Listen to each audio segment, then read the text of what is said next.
साथियों, जैसे कि आप सभी जानते हैं कि दादरा नगर हवेली में प्रदेश में जो एक अति संवेदनशील मामला जिसे हम कहते हैं महिलाओं की सुरक्षा को लेकर हमारी टीम और मेरे लीडरशिप में दादरा नगर हवेली के जो हमारे व्यापारी भाई हैं उन सभी को हमने एक अपील की थी कि प्रदेश में बहन बेटियां और हमारी महिलाओं की सुरक्षा को लेकर स्वयं बंद करने की अपील की थी। पूरे नगर हवेली में बंद करके और महिलाओं की सुरक्षा को लेकर हमने जो चिंता व्यक्त की थी और हमारे अपील को ध्यान में रखते हुए सभी व्यापारी भाइयों ने उसका स्वागत करते हुए बंद किया। आज की विशेष प्रेस कॉन्फ्रेंस हमने इसके लिए बुलाई है कि दादरा नगर हवेली के व्यापारी भाइयों ने हमारे आह्वान पर, हमारे अपील पर बंद किया। उसके लिए सभी व्यापारी भाइयों का बहुत बहुत आभार प्रकट करते हैं।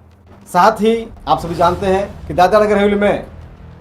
हमारी बहन बेटियों और महिलाओं की सुरक्षा को लेकर जब हमने आवाज़ बुलंद करने की बात की तो शासन, प्रशासन और सत्ता पक्ष को शायद पसंद नहीं आया इस चीज़ को लेकर और मुझे गैर कानूनी तरीके से अरेस्ट किया गया। वो आप सभी जानते हैं। आप ये भी जानते हैं कि बंद के आह्वान के साथ साथ हमने दादरा नगर हवेली में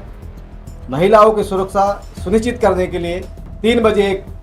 शांतिपूर्ण रैली का भी हमने आयोजन किया था, लेकिन प्रशासन ने हमें उसकी परमिशन नहीं दी गई और हमारे कार्यकर्ताओं को जो इस शांतिपूर्ण रैली में स्वयं जुड़ना चाहते थे, सभी व्यापारी वर्ग, सभी ग्रामीण शहर के तमाम वर्ग के लोग इसमें बड़ी संख्या में, हजारों की संख्या में जुड़ने वाले थे,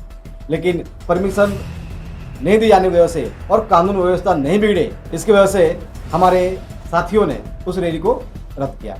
साथियों, दूसरी तरफ भाजपा के युवा मोर्चा द्वारा कांग्रेस पार्टी के वरिष्ठ नेताओं का पुतला दहन करने के लिए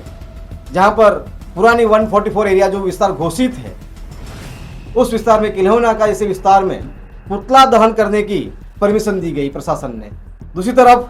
हमारे वरिष्ठ नेताओं का विरोध में रैलियां करने के लिए अटल भवन से भाजपा की महिला मोर्चा द्वारा रैली निकाली गई, उनको परमिशन दी गई। तो भाजपा का ये जो दोहरा चरित्र है और प्रशासन की जो दोहरी नीति है कि भाजपा के राज में, प्रदेश में 2 कानून व्यवस्था चल रही है।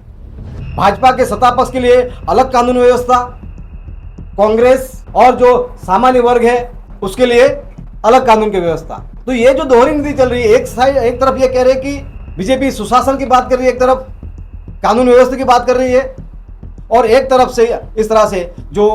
गैर कानूनी प्रवृत्ति जो भाजपा कर रही है, मतलब भाजपा के समर्थन में शासन प्रशासन, मतलब भाजपा के नेताओं के इशारों पर ही हमें परमिशन नहीं दी गई। अब मुझे यह भी जानना है कि दादरा नगर हवेली में महिलाओं की, हमारी बहन बेटियों की रैली करने के लिए, जो सुरक्षा को सुनिश्चित करने के लिए रैली निकाली गई थी, हमने तय किया था, लेकिन महिलाओं का सुरक्षा सुनिश्चित करने के लिए भी भाजपा ने हमें रैली करने के लिए परमिशन नहीं देने दी। दूसरी तरफ भाजपा ने अपनी प्रेस नोट में जारी किया कि ये महिलाओं के अत्याचार में या महिलाओं पर जो अत्याचार हो रहा है, महिलाओं के खिलाफ जो प्रदेश में जो वारदातें दिन ब दिन बढ़ती जा रही है, उसको लेकर बाकायदा दादरा नगर हवेली, दमन दीव बीजेपी की पूरी टीम ने प्रेस नोट जारी करते हुए कहा कि हम लोग इस महिलाओं के हक अधिकार में बंद का जो ऐलान किया है सामाजिक मंच द्वारा, उसका हमारा समर्थन नहीं है। क्लियरली उसमें ये लोगों ने कहा।